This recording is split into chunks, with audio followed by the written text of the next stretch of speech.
It's funny how once you become aware that things need to improve, you actually begin to find so many more things to put on that list. It's like this running spreadsheet in your head. Well, today I'm going to help you to figure out what to spend your time, your attention, and your focus on in your riding that's going to have a positive knock-on effect to everything else. Let's find the domino for you. Okay, let's dive in. Hey there, and welcome to the Daily Strides podcast. My name is Lorna Leeson. I'm an equestrian trainer and coach, and I work with riders from all over the world, helping them to figure out how best to communicate both on the ground and in the saddle with their horse that's going to get them the most results in their own training and development and their horses as well. Okay, and over the past few weeks, I've been chatting a lot about some of the things that potentially could need some work. And if you've been listening along, my big concern is that you're suddenly thinking, oh my goodness gracious, what actually have I been doing for the past however long you've been riding? Because it seems like I have all these issues, I have all these problems, I have to make all of those things work and I have to change them all and I have to completely just overhaul my riding. Well, that may be true, but I'm going to be really honest with you now. If you are approaching it, if you're going into this with that sort of a mentality, what very often can end up happening is that you become so overwhelmed that you actually end up not achieving anything when it comes to your riding. So if it was for you, maybe the swinging leg, or maybe it was bouncing in the seat, or maybe it was the reins, okay? It could be transitions that are a bit ineffective or, bouncy, wobbly. We can put in all the things, eh? But what is important here is that instead of spiraling, and as I said, having that running checklist in your head of all the things that you have to fix, which is only going to lead to overwhelm and an awful lot of frustration, I want to help you today to begin thinking about finding the one thing that can actually change everything else. The one part of your riding that if you were to have a positive change on it, okay, it's going to positively then influence or ripple out into everything else. I call it the domino. It's just you have to find the one that's going to knock the rest, hey? So today we're going to work on that. Okay, so very often what tends to happen for many riders is that they are really enthusiastic about, becoming better. And sure, why wouldn't you be? Your horse riding to improve, yeah? And that enthusiasm can sometimes lead us down a little bit of a detoured path, okay? It can make getting the progress from A to B, in this case, from moving from being a passenger to actually being a confident rider in the saddle, it can make it an awful lot longer. And the reason is because when we are enthusiastic about something, we sometimes tend to overestimate what we can actually achieve, okay? And we tend to be like, no problem, I can fix that, I can do that, I can do that and that and that and that and that, and I can do it in this little bit of time as well. And then when we get into the thick of it, again, we just end up feeling like really, really overwhelmed, okay? What's important to understand is that when you're becoming better at something, very often there's like something quite basic that you need to really get the hang of. And then you begin to layer other things on top of it, okay? You begin to create a stronger foundation for what you're building, but you're doing it by layering. You're getting the basics right, and then you just keep layering on top of that. If you're trying to fix everything, it's a little bit like throwing up all of the bricks onto the wall. The foundation never dried. The whole thing's going to come down, okay? So it has to be, you can see I'm a builder's daughter, yeah? But it has to be like this layering effect. It's really, really, really important. So your job is to begin to identify what is the one thing in my riding right now that could actually have this domino effect on everything else. Now, this can be a lot of different things, okay? We've spoken a lot the last few weeks about different issues and different challenges, but very often it'll come down to a more overarching. So maybe it's the posture or position. It's very, very, very difficult to outride and to correct other things if your posture or your position are not right. And that's why riding instructors all over the world harp on and on and on about it, okay? It's really, really, really important. It could be for you maybe breathing and tension, that you're holding too much tension or you hold your breath. And I know because I personally experienced this. So that can be like a big thing that maybe as riders, it can be overlooked. So that's why I'm mentioning it here. It could be that you're just holding too much tension. And very often that tension is coming from the thoughts in your head, okay? It could be how well you're timing your aids. Perhaps you're doing all the right things, you're just asking at the wrong time. And your horse is not able to respond to you, okay? Or maybe you're asking at a time where the tension is built too much and it just doesn't give you the result you want, okay? It could be maybe consistency, and particularly around maybe your seat or how you're using your seat. And I'm saying your seat here, but I really mean like everything kind of from just below your rib cage or around your waist area, right the way to like halfway down your thigh, okay? That's really your seat. It's that whole middle part of your body. But it could be inconsistency with that.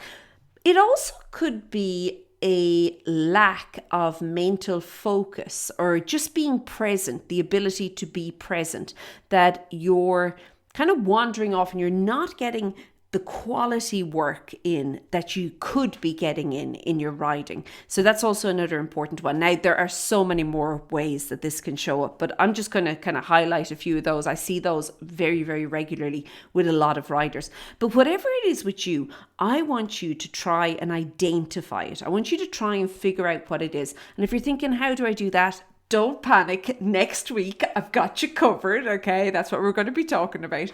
But yeah, if you can identify that, it could be something as simple as what's your instructor saying to you a lot? You know, like what's the thing that's always been repeated? Okay, there you go. Captain Obvious. Okay, so once you've figured it out, then your job really does become to begin to ride with the intention of improving, changing, correcting, replacing, whatever, all the ings, hey, whatever you want, whatever you need to do in your ride. So each and every ride, that is what it is. It's not all of the other things that you know the checklist we spoke about, like the spreadsheet in your head, okay?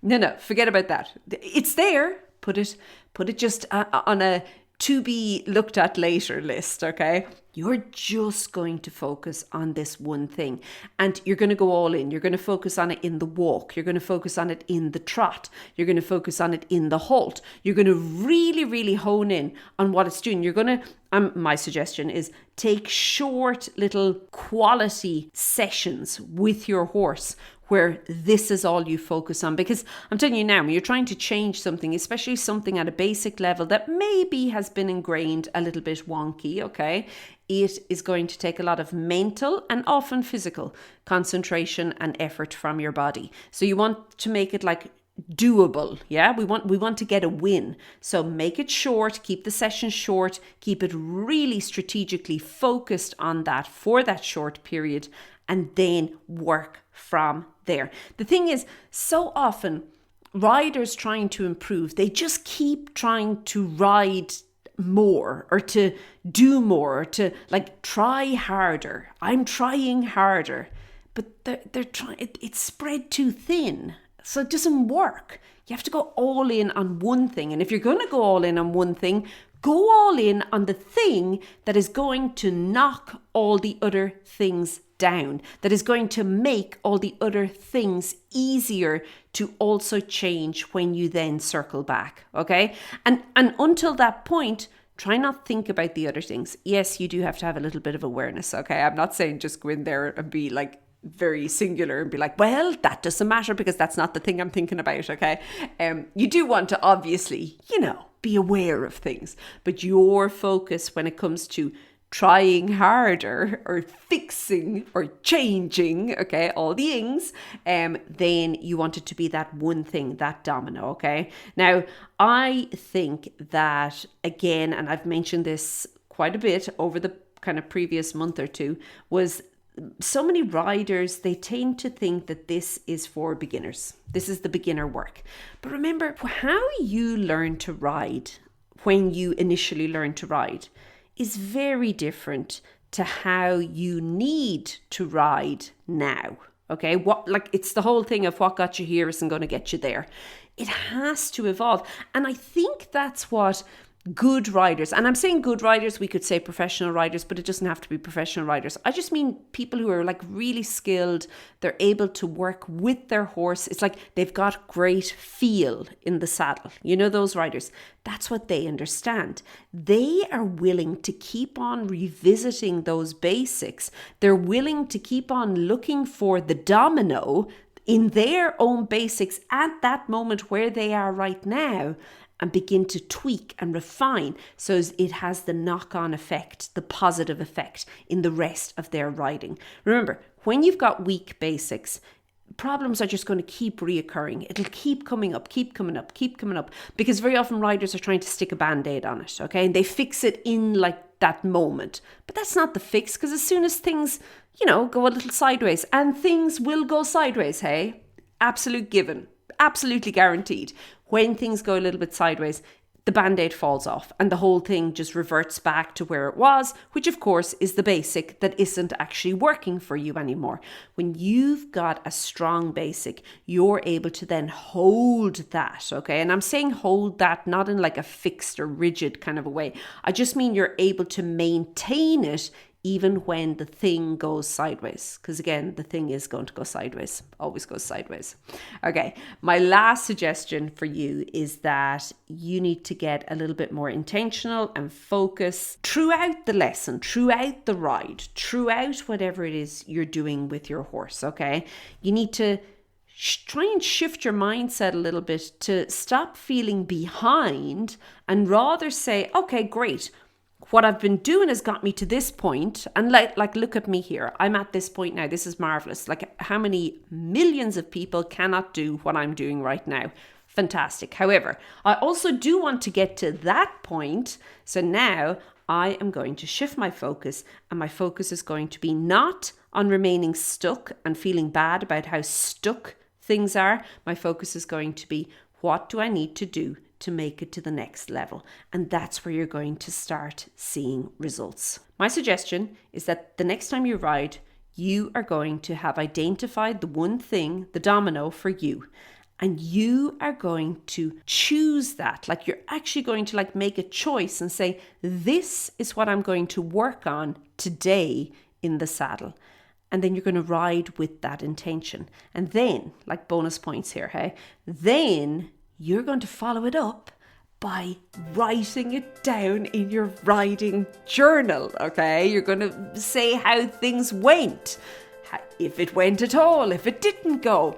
You have to do this for yourself. This is what it takes to improve as a rider, especially if you're working alone without an instructor or a trainer or somebody helping you. You have to be that for yourself. The only way you can do it is to get really, really clear on what you want to change, be intentional when you're actually trying to change it, and then follow up and write about it so that you can go back over it and really notice, pluck out, pull out what's important for you and your horse. So you probably, again, know all of the things that you need to improve on. And I've touched on so many of them over the past month or two, okay? You know, I don't need to tell you, I know you know, and you're good. You already know the thing. Now it just comes down to, instead of feeling overwhelmed by it, cut out everything else. Just go all in on that one thing. Because if you can make that shift, that's actually what's going to take you from being a passenger to being a rider. And that's where the results lie for you and your horse. I have an upcoming webinar. It's free next week. It's from passenger to rider, 3 shifts to fixing your position, your aids and your confidence. I would love for you to join me there. You can get on the list over at returningtoriding.com. Okay, I'm going to leave it there. Have an absolutely fantastic day, and I'll chat to you soon. Be good. Bye.